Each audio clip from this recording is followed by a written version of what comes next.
Welcome to Tech Intersect. I'm your host, Tanya Evans, and my life and work exist at the heart of law, business, and technology. Yeah, I've earned a few fancy titles and degrees over the years, but the bottom line is I'm a writer, speaker, teacher, and lifelong learner, and I'm really excited that you've joined me on this journey. So what is Tech Intersect? Well, it's authentic, empowering conversations with really interesting guests to demystify complex topics to prepare you for the future. Because your future is now. And it exists where law, business, and tech intersect. Get ready to listen, learn, and leverage. Let's get started. Hey everybody, welcome to episode 109 of the Tech Intersect pod. This is April 5th, 2022, and in this episode I chat with Professor Michele Neitz about the role of blockchain educators in empowering students, regulators, legislators, and stakeholders about the social good of the technology. And that's really to counter the persistent, misinformed, or at least unbalanced narratives of harm that can lead to even more harmful legal and regulatory outcomes. Professor Neitz is a professor at Golden Gate University School of Law and the founding director of the Blockchain Law for Social Good Center, the first of its kind in the United States. And Professor Neitz was appointed to advise the California legislature as a member of the California Blockchain Working Group in 2019. She researches and lectures on ethical, regulatory, and social impact issues in blockchain technology and published the first law review article examining ethics in blockchain technology in January 2020.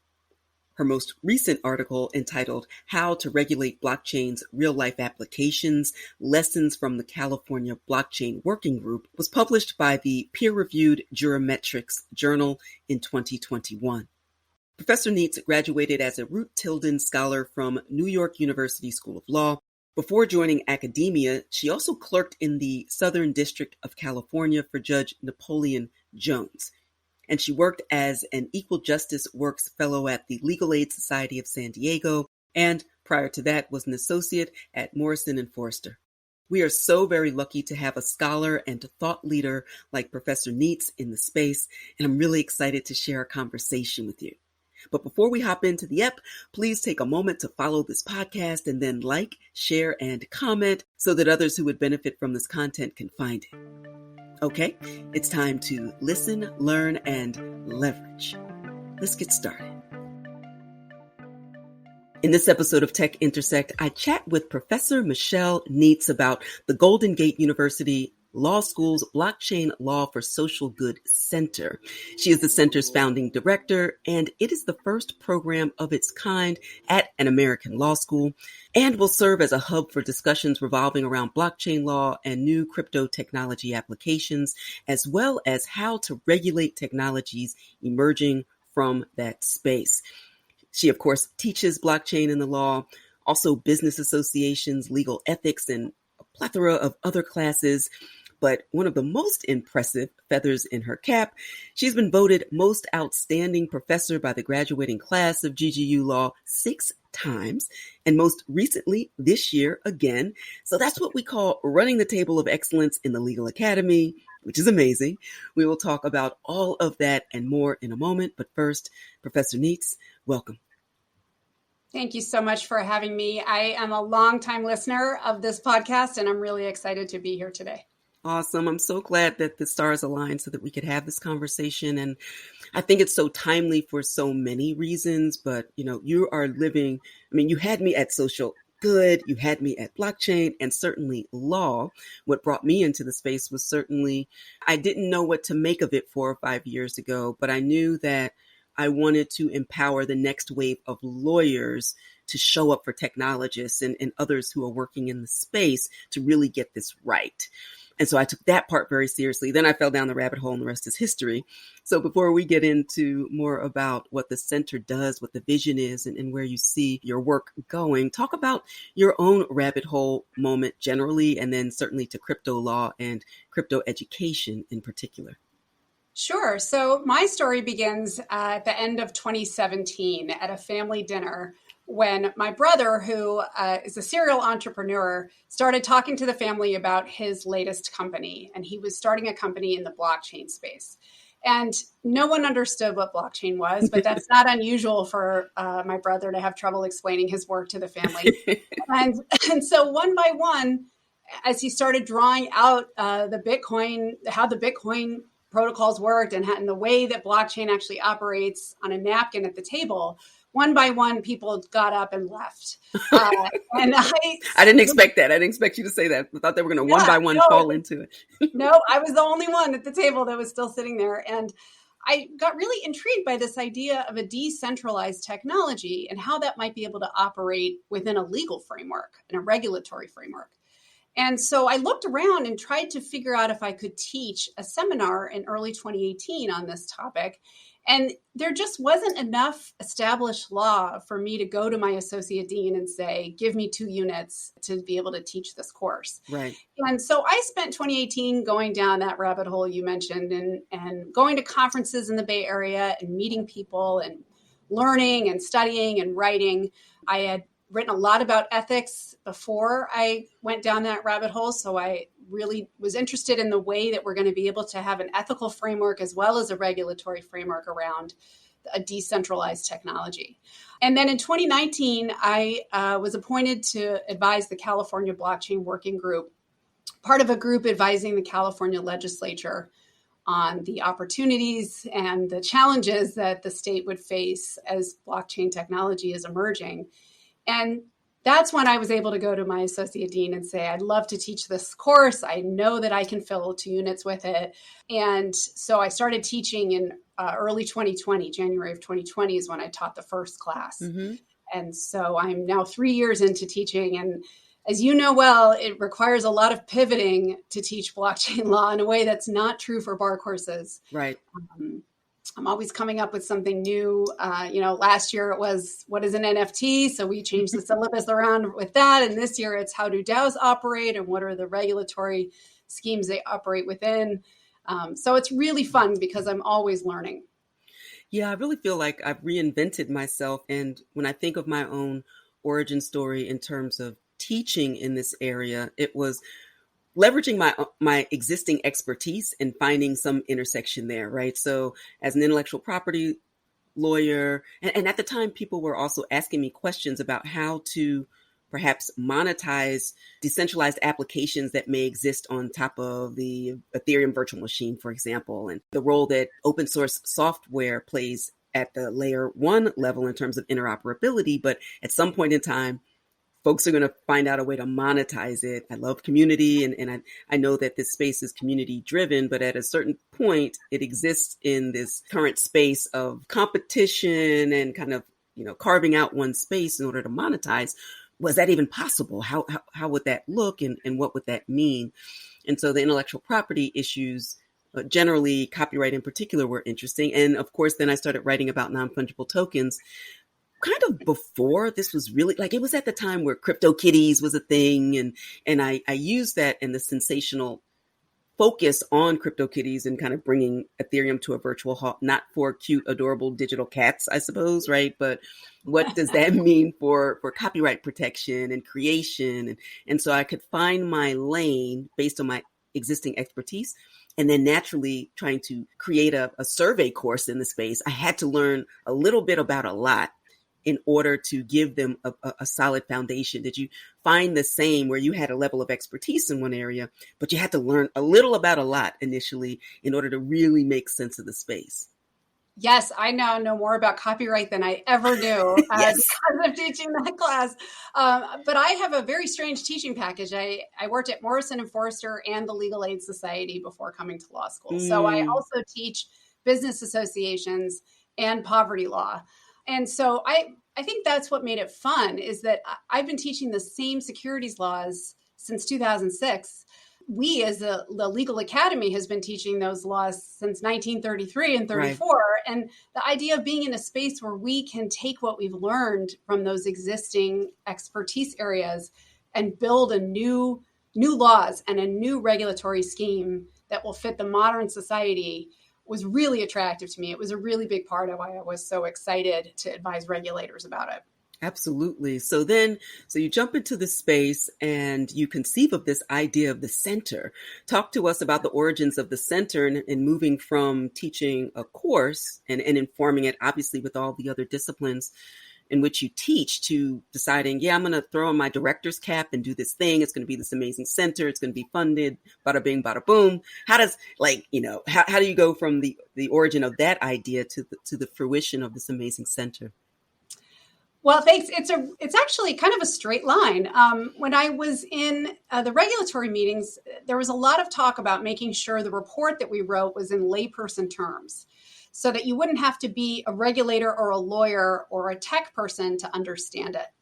And what I thought was so exciting about that working group, in addition to meeting so many lawmakers, is that we were looking at very unsexy use cases, right? Like, let's try to put the state archives on a blockchain. Right? Like, it's not going to be on the front page of any major media. And ways that we could use certificate programs to try to really bring in traditionally disenfranchised populations into a space that could provide job opportunities to so many people who might have felt shut out of big tech. Right. And I just didn't see a lot of that after our report came out in the media narratives. It was very negative, as I don't need to tell you that there's a lot of fear around this new technology, which has always been true for all. I mean, it was true with the railroads, right? It's true for everything. But what I realized, especially it was last summer when I was listening to what was going on in Congress and realized there's nothing in here around ways that this technology can be used for social good. None of the unsexy use cases we talked about in our working group are being discussed in mainstream media anywhere, right? And this is a whole area of this technology that's just being ignored. And so I started thinking that the regulators and the lawmakers would view this differently if they had a 360-degree view of what this technology could do. Right. But unfortunately, all they're hearing are either negative things or risky things or something that could endanger public protection. And so unless we can offer a more balanced view to lawmakers, they're going to regulate assuming that this is risky and that they need to have, of course, public protection is critically important, but there is a balance with innovation that should be considered. And so that's where I came up with the idea for this center. And then I applied to the Algorand Foundation, who got back to me very quickly with approval for a grant, which was really exciting that they were so forward thinking that they saw that this could actually become a reality. And so here I am at Golden Gate University, where I've been for over 15 years. We're an extremely diverse university by every measure. And we are really excited. The university is excited about building a center here that would connect our location in downtown San Francisco and we're really at the hub of the tech industry, with the idea that we should be leveraging new technologies to benefit society and not just to monetize for the select few who are able to do it. Absolutely. And so that's how it came about. Was thanks you, by the way, to the Algorand Foundation. I'm talking to a couple of other foundations about expanding our educational programs beyond just a law school campus. It's critically important. I love so much of that. And I love the pillars on which you are building the center too, that really get to the heart of what you just mentioned. Obviously education, but also community. Mentioned, a bit earlier about how important community is to a decentralized space.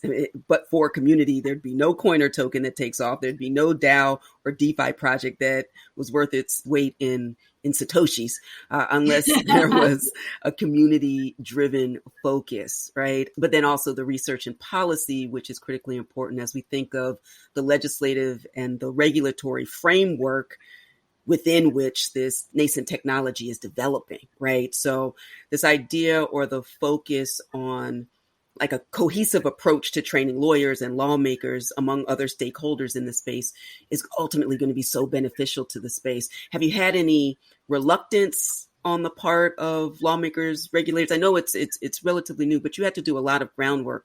The fact that your doors are open 2 months ago does not mean that's when you started, right? So you had to, Very true. Right? You had to engage in those conversations. So what was the process of even getting others who are skeptical at best to engage in this conversation? Well, what surprised me is that regulators are very excited, and lawmakers. So I've talked to folks in Congress. I've talked to state Senate offices. I've worked with the California agency. California has an Office of Financial Tech Innovation that reached out almost immediately. The deputy commissioner there is one of our alums. Next week, I'm doing a training for the executive staff of the California State Controller's Office. And these are folks, these agencies, as I'm 2 months into this, I'm realizing are a lot of the ones making the real policy decisions, right? But they're not in the news anywhere. You're not going to hear, they're not going to be, having their hearings televised or anything like that. Right. And what I'm finding is that folks are really excited to learn from a neutral source. So what we can offer to government agencies and lawmakers is a free training that's not biased in any way. Right. I am never going to tell them to not regulate, right? I'm a lawyer. I was a poverty lawyer. Like, we need to be considerate of public protection. But I'm also going to tell them, you don't want to throw the baby out with the bathwater here. Right. And you risk throwing out a technology that could have real benefits for members of society, as I said, who have traditionally been excluded, if you're so focused on public protection that you don't allow people to innovate. One of the funny parts of this is that I was ready to do, for all of these offices, I'm ready to do a very kind of, really drilling deep type of training, really focused on whatever they need us to focus on. Right. And instead, I'm being asked to do Blockchain 101. Right. I'm doing a Blockchain 101 next week for our campus community. And what folks need to know is, what is it? Right. So they've asked me to cover instead of like, here are all the areas we're exploring, and it's more, what is blockchain, right? What are decentralized technologies, and how can we use them? And so I feel that I'm on the first round of trainings with a lot of these agencies. That's not true for all. I met with the CFTC. They're doing a really interesting white paper, and they're pretty far advanced in their thinking. But for a lot of the local and state agencies who are very eager to learn about this, we need to begin at the beginning.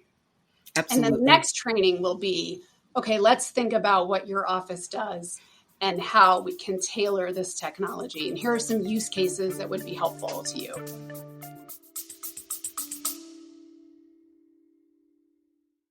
You love listening to podcasts, but have you ever thought about starting your own podcast? Maybe you want to build a brand, grow your business, or are looking for an excuse to talk about your favorite hobby. Whatever your reason for making a podcast, Buzzsprout is the place to start. Since 2009, Buzzsprout has helped over 300,000 people launch their own podcasts. Buzzsprout walks you step by step through the whole process and will give you powerful tools to start, grow, and monetize your podcast. Ready to get started? Click the link in the show notes to get our free step-by-step guide to starting your podcast today.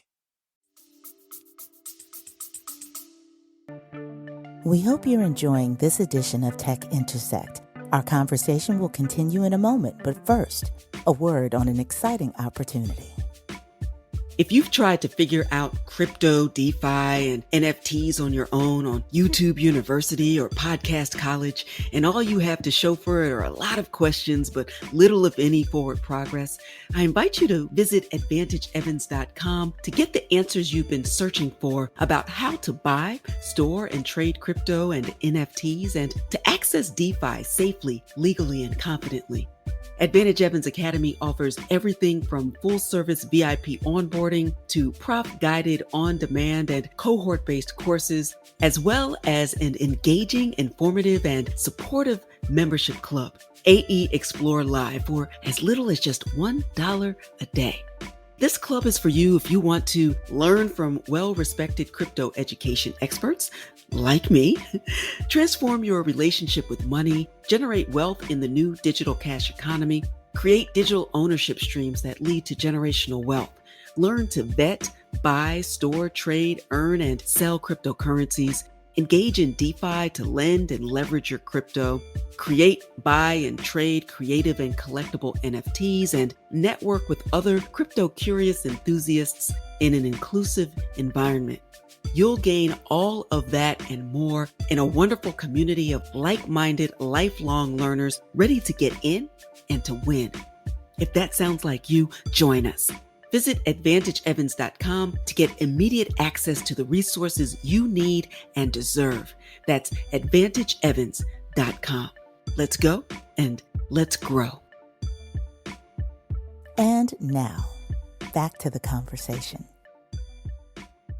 I think of some of the conversations I've had with the Pennsylvania Commonwealth legislators, Napoleon Nelson, actually quite savvy and sophisticated because he's a technologist, but wanted to have a series of conversations to help educate his constituents and also his colleagues. And so that has actually been very fun. And I would spend a million hours preparing for the granularity that we never quite get to because and I think we do ourselves a disservice, quite frankly, as educators in the space by wanting to explain everything that's under the hood when the only reason I even looked under the hood was that I found something that made me curious about asking the next question.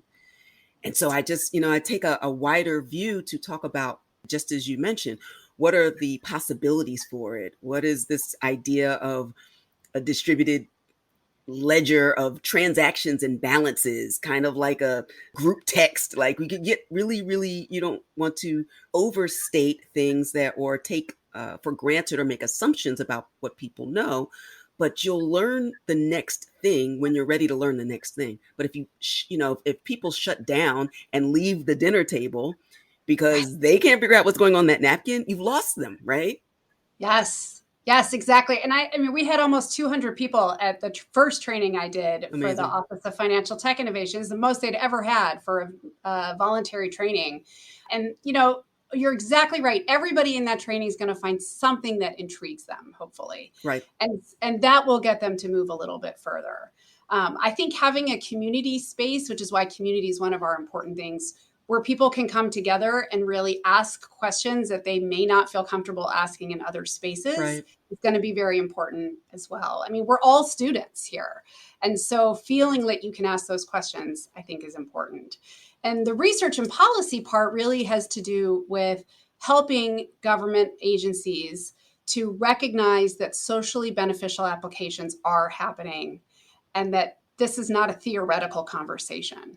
I thought the Government Accountability Office report that you, Professor Evans, advised on did a really wonderful job of showing us how you can break this down, using figures and graphs and layperson terms so that people understand it. And they also really encouraged education and for policymakers to get behind education, which I thought was a really important part of that report. Oh, thank you. I appreciate it. It was a pleasure to weigh in. And I love that they just brought a bunch of folks around the table to come at this particular report from our area of expertise, but to really focus on what are the most prescient legal and regulatory issues. But the other side of it is what's the power and the promise, but also what are the potential pitfalls? And so I approach it in the similar way that you do. I want people to be educated and with informed decision making, certainly for segments of the population that are systemically disenfranchised as well. We talk about underbanked and unbanked. I focus a lot of my speaking and writing and teaching and thinking around Black and Brown communities and the queer community, women. What is it that will keep those who have tended to be systemically disenfranchised? What will empower them in the space? But the biggest gatekeeper right now is education in terms of participation on all fronts. Coming back to this idea of the legislative and regulatory environment, what are some of the most important issues that you want to impress upon legislators and regulators in the space that's appropriately calibrating the promise with the pitfall to make sure that we have the proper environment for the innovation to grow and for people, all people, to be supported and empowered in this space? That's a great question. I think my number one thing that I would ask of policymakers is to be educated before you're regulating. It doesn't feel like too much to ask, right? Not to do anything until you fully understand the issues. And if you don't understand them, then reach out. I mean, there are law professors around the country who are teaching this course. Our center is offering trainings to whomever would be interested on this. And I think they need to pull out of silos. I think we're all working in silos, and the pandemic did not help, right? So last week I did a joint workshop for my class with a professor at SF State who is an information technology professor who sent her students out to interview artists, her college students, to interview artists about what are the barriers you face to NFTs. And they expected to receive technical barriers, like to hear that we don't understand how to do it. Instead, they got a lot of legal barriers, right? A lot of copyright concerns. Right. So it would be really helpful for policymakers to hear from these artists. So these were artists from underprivileged communities. Ask them, is this technology something you might want to do? And if so, where are the barriers? And then we can legislate around those, being very careful about government applications and making sure that you understand the potential unintended consequences, I think is important. And I would be remiss if I did not push ethics and fairness and equity.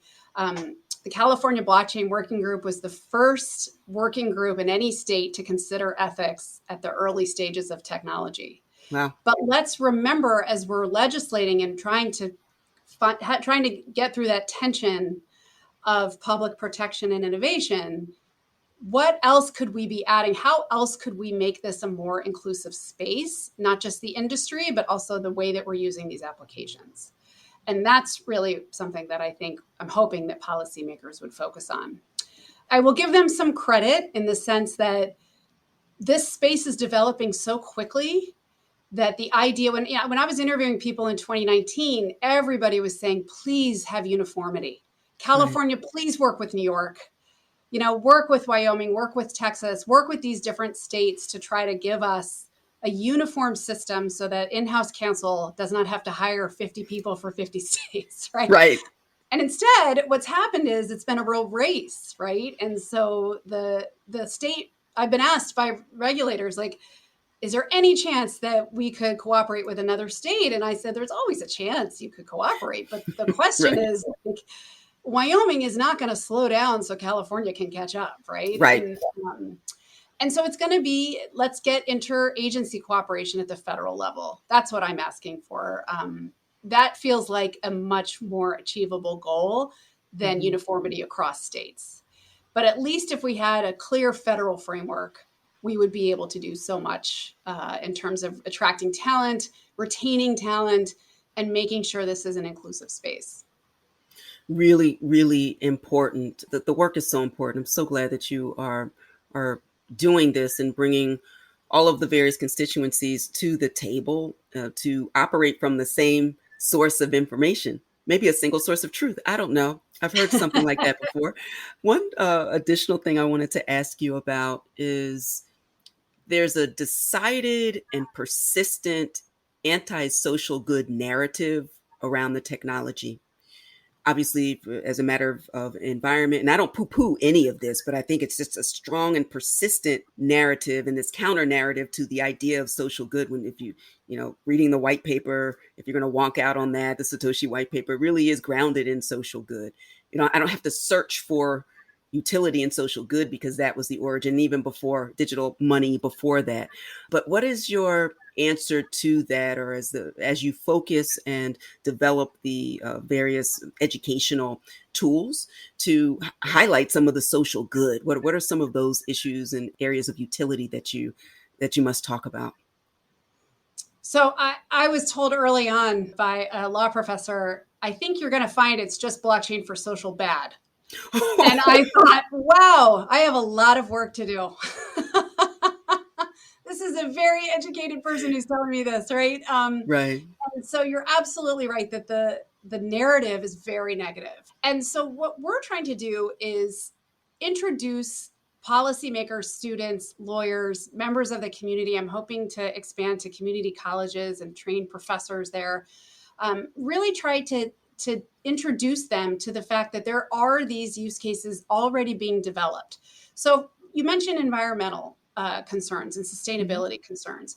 So we profiled a company in our Tuesday Project Spotlight posts called Veritree that is using blockchain to ensure that people who are doing conservation efforts, like tree planting efforts, that money is actually going where it's supposed to go. Right. The one that folks always talk about, of course, are the digital identity applications in refugee camps and international refugee camps and the ways in which that has made things easier for them. But I had a federal legislative aide say to me, all I hear about are social good, and then there's nothing that actually is working. And so there's another example of like, we need to educate, right? We need to be profiling. We're doing another one tomorrow. We're doing this every Tuesday. We're profiling. Some are late stage startups, right? That are just getting going, or even earlier stage startups, to show the creative applications that are being developed. They're not all going to work, right? But that's okay. The spirit in the entrepreneurial community and decentralized technology is to try to make the world a better place to be. And so I think that if folks see that spirit, they will understand that this is not a get rich quick scheme. I mean, of course you're going to have fraud. Of course you're going to have get rich quick schemes. Of course people are going to hack and steal and all of that. But the truth is that there's a larger, kind of more silent opportunity happening in this space that's not getting airtime around ways that you're going to be able, to improve the climate. For example, ClimaDAO is doing really exciting stuff related to carbon credits, but I haven't read about ClimaDAO anywhere, right? And so that's what we're trying to do, is to bring those sorts of projects up front and kind of sprinkle some of that throughout the trainings that we're doing, so that people know that there are entrepreneurs working to create these socially beneficial applications. I'm really excited about that. It is what the space needs now. Again, neither you nor I have a dog in the fight per se, except that we want people to engage in the technology and be curious and to be supported by the proper and right information. Just the facts. What you do with it is another matter altogether. But if we're operating from, at least this is the baseline for education for opportunity, and we have some work to do to ensure that it works in the way that it should. But I think we have an amazing opportunity with this technology to do some of the things we thought were probably going to be possible in the Web 2.0 world, but we've seen the reality of the decided focus on silos and centralized power, quite frankly, that often is more powerful than individual governments, which is not at all what the conversation was leading into Web 2.0. We have an opportunity with this technology, and I want to make sure that we get this right. And so with great educators and thought leaders like you in the space, I think we're well on our way. Please tell folks how they can learn more about you and your work, and certainly about the center. Yes, so we are the only blockchain law for social good center in the United States right now. So you just have to Google that and you'll find us. I'm also, I'm on Twitter as Prof. M. Neitz, N is in Nancy, EITZ on Twitter. I'm on LinkedIn. I welcome folks to find us. Our center also, the BL4SG Center, and at BChain Law SG on Twitter and LinkedIn. So we're definitely around. We being me and a few students and my part-time associate director right now, but we're really hoping to expand and try to get this training out, because the socially beneficial aspects of Web3 are not going to happen without mass adoption. Right. And mass adoption is not going to happen without education. Well said. We will leave it there. Thank you so much, Professor Neitz, for this time. This is the first, but not the last, and I will see you over on Twitter very, very soon so we can continue the conversation. And it's a joy to be in this space with you, and I look forward to the future because of you. Thanks so much. This is so fun. And thanks for all that you're doing too, Professor Evans, to really spread the word. Many thanks to Professor Neitz for sharing her work and vision in highlighting the beneficial aspects of social good in the crypto ecosystem to counter and bring balanced perspective to the persistent narrative of social ills associated with cryptocurrencies, NFTs, DAOs, and DeFi. The center is grounded in 3 essential pillars of education, community, and research and policy. And the center's mission is to offer the first cohesive approach to training lawyers, lawmakers, and others about the numerous socially beneficial use cases of blockchain technology. Of course, legislators and regulators are an essential part of the discussion about the legal and regulatory framework within which this technology and these assets continue to mature. The blockchain ecosystem might be decentralized by removing traditional gatekeepers, but the new gatekeeper is really education.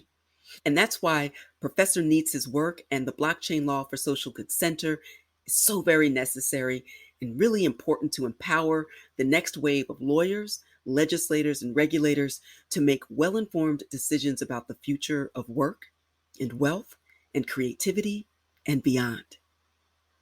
Before we sign off, please take a moment to like, comment, and share this episode and this podcast with your networks. Follow me on social media and let me know what topics you'd like to hear more of and who you want to hear from. All right, that's all for this episode. Until next time, continue to shine. Stay in touch with host Tanya Evans via your favorite social media. On Twitter at TechIntersect. And on Instagram via the handle TechIntersect. This podcast has been produced by Stephanie Renee for Soul Sanctuary Incorporated.